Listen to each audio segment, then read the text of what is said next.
tey nag suñ vidéo tey bi dinañ wax ci benn sujet bu xaw a wuuteeg sujet yi ñu daan traité ci vidéo yi passé d'habitude tey dinañ def taxaw seetlu ci benn affaire boo xamante ni bépp góor dund nga ko mës nga ko dund en tout cas mucc la ci mooy ce qu'on appelle le chagrin d'amour cœur brisé la rupture amoureuse genre situation yooyu noonu bu leen arrivé daf lay préoccuper à ce point say activité sax finalement doo ko mën a def ni mu war a et puis dinaa la benn affaire le fait que nga koy poursuivre le fait que ngay def tout ton possible dem sax ba koy promettre que di nga def lépp loo man lépp lu mu bëgg ngir mu ñëw c'est peu probable à ce que loolu fonctionne mën naa wax ne sax du ko jar parce que amul benn chance. Salut seen fidèle communauté ñu ngi leen di nuyu bu baax a baax di leen ziar je pense que yéen a ngi ci jàmm bu baax alhamdulilah moi ne vous inquiétez pas maa ngi ci jàmm bu baax ça va c'est toujours nos limites développement personnel comme ni ngeen ko xamee chaîne bi toujours dañuy wax ay vidéo yu am solo on va parler de motivation de discipline du développement personnel de la confiance en soi alors bu fekkee sujet yooyu noonu intéressé na la abonne-toi et que nga like vidéo bi sur ce dina tax doo rater suñ benn publication bu ñuy def ci chaîne bi et puis bu fekkee nouveau nga sur la chaîne n'hésite pas à ce que nga abonné aussi le fait que ngeen gis titre vidéo bi xam ngeen tey ci li ñuy wax ce qu'on appelle la rupture amoureuse le chagrin d'amour en tant que góor ak loo mën a wax xam nga ne genre situation yooyu noonu dund nga ko xam nga ne genre situation yooyu noonu arrivé na la dans ta vie et c'est très difficile à surmonter mais ne vous inquiétez pas ak ci vidéo bi danañ essayer de voir quelques étapes yoo xamante ni si tu l'appliques vraiment dina la aider à ce que nga mën a surmonter le chagrin d'amour parce que c'est très difficile et puis il faut ñu wax ci parce que ñu bari ñu koy vivre en ce moment. Ça ne pas prendre du temps dañuy def directement ci vidéo bi juste après. La première étape bi nga war a def c'est l'acceptation que cette relation est finie il faut nga nangu ne relation bi jeex na il faut nga nangu ne sa diggante xale bu jigéen bi fii lay yam il faut nga nangu aussi ne chaque relation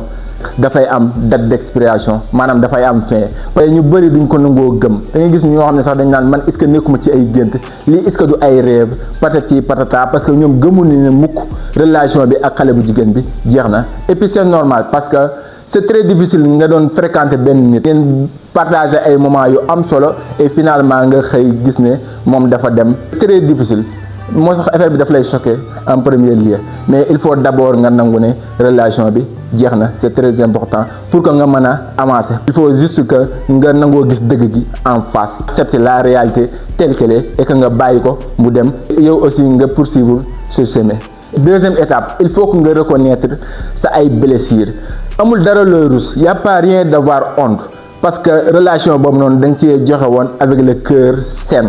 relation boobu noonu da nga see joxe woon avec une bonne intention relation boobu noonu mosoo see tricher parce que loolu moo lay métti parce que da ngay xam ne maam nit ki doon tax ngay def loolu noonu finalement jëru ko parce que da nga investir sa énergie sa temps sa attention sa lépp même sa xaalis sax ci relation boobu noonu et au final nga gis ne nit ki daf la trahir nit ki daf la briser le cœur dem nekk ak keneen àdduna noonu lay doxee mën nga investir sa temps sa énergie sa attention finalement doo si jëriñu il faut juste que nga reconnaître sa ay blessures encore une fois jarul rus si dara te it bul si rus mukk parce que li ma relation boobu noonu mosoo see tricher ay intention yu positif rek nga ci amoon mais finalement peut-être nit ki moo xamul sa valeur moo xamul li mu bëgg ba finalement mu dem xooli keneen marche avec la tête haute bul rus essayez juste que nga reconnaître say blessures parce que mën naa wax ne feebar boo xamul lan mooy sa feebar doo ko mën a faj kon il faut d'abord nga reconnaître aussi que tu souffres il faut d'abord aussi nga reconnaître que tu es blessé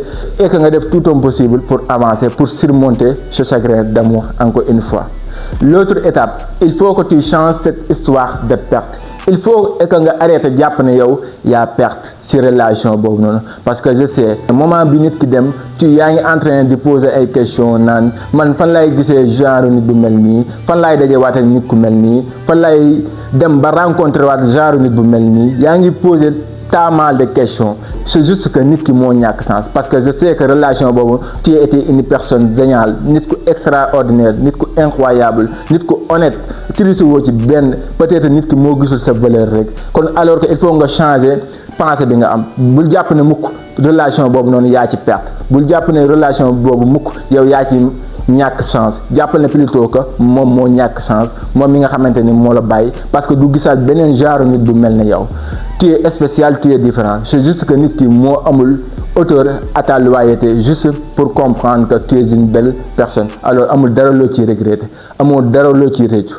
et nga xam ne moom moo perte mais plutôt que du yow yaa perte parce que tu mérites d'être aimé.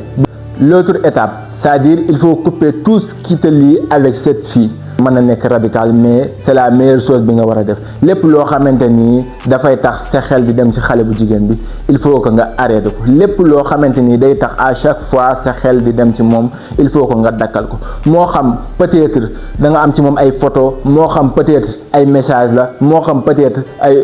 vidéo la moo xam peut-être ay cadeau yoo xamante ni da nga ko woon garder woon moo xam peut-être ay objet ak lu mu mën a doon débarrasse-toi de tout ça mënoo wax ne da nga bëgg a faju et puis paaka bi la xam ne moo la jam à chaque fois nga koy gis sa kanam c'est impossible. Débarrasse-toi de toutes choses de tous les matériels yi nga xamante ne moo leen lié ak lu mu mën a doon débarrasse-toi de ça parce que à chaque fois ngay gis affaire yi nga xamante da ngeen ko partager moo xam ci ay photo la wala ay vidéo wala lu mu mën a doon loolu day tax à chaque fois ngay rappeler ci moom à chaque fois sa xel dem ci moom à chaque fois sa xel du jug ci moom alors débarrasse-toi de tout ce qui vous lie. Il faut couper les ponts à un certain moment que nga dagg lépp uniquement nga focaliser ci leneen au fil du temps da nga gis ne ça va t'aider vraiment. L'autre étape, c'est-à-dire il faut que tu reprennes tes activités reprends ta vie à main peut-être dinaa ci def beneen vidéo de mais da ngay gis ne xale yu góor yu bëri bu ñu nekkee xale bu jigéen seen ay activité seen ay lépp lu ñu daan def dañ koy boycotter c'est-à-dire même bu ñu ko bàyyiwul sax duñ ko def ni ñu ko walee defee et il faut que nga jëlaat sa vie à main il faut que nga jëlaat say activité peut-être da nga daan def sport aller faire des sports peut-être da nga daan lire commencer waatal di lire da nga daan dem di gën di sortir di dem ci say xarit commencer waatal nga def loolu noonu reprendre ta vie à main c'est très important. Commencer di méditer s'il le faut commencer di def sport s'il le faut commencer même di voyager bu fekkee am nga les possibilités defal lépp loo xamante ni ça te pousse à distraire day tax ba à chaque fois ngay fàtte sinon à chaque fois ngay toog di mel fond toog di xalaat c'est-à-dire di poser ay questions sa cerveau di la gën a hanté di la gën a sonal ci ay choses yoo xamante ni c'est déjà passé mënoo ci dara mënoo ci revenir kon il faut que nga reprendre sa vie à main di def tout ce qui les activités yi nga xam ne daan nga ko def peut-être nga bàyyoon ko nag xale bu jigéen bi reprendre ça c'est très important. Essayer de rencontrer de nouvelles personnes, de nouvelles connaissances, ça t'aidera vraiment. L'autre étape, c'est de pardonner. Il faut que nga baale laisser prise les gars non seulement bu ko def ngir xale bu jigéen bi mais def ko pour yow def ko pour sa tranquillité def ko pour sa apaisement du cœur c'est très important parce que fii ak yaa ngi am looy jàpp sa xol rek c'est difficile à ce que nga mën a surmonter loolu noonu te finalement nit ki du ko jar. nit ki mérité wu la kon jarul sax ngay am ay ranking wala am yoo xamante da nga koy jàpp parce que elle t'a laissé dem ci keneen essayé nga baale encore une fois pour que nga mën a apaiser sa cœur pour que nga mën a oublier nga mën a fàtte nga mën a jàll ci beneen affaire c'est très important les gars. Alors gars yi la vidéo tira à sa fin mais n'oublie pas gars yi dee leen like vidéo bi di abonner di partager c'est très important dee leen like vidéo bi di abonner di partager c'était nos limites comme ni ngeen ko xamee et le changement est d'abord mental celui qui contrôle son mental contrôle sa destinée.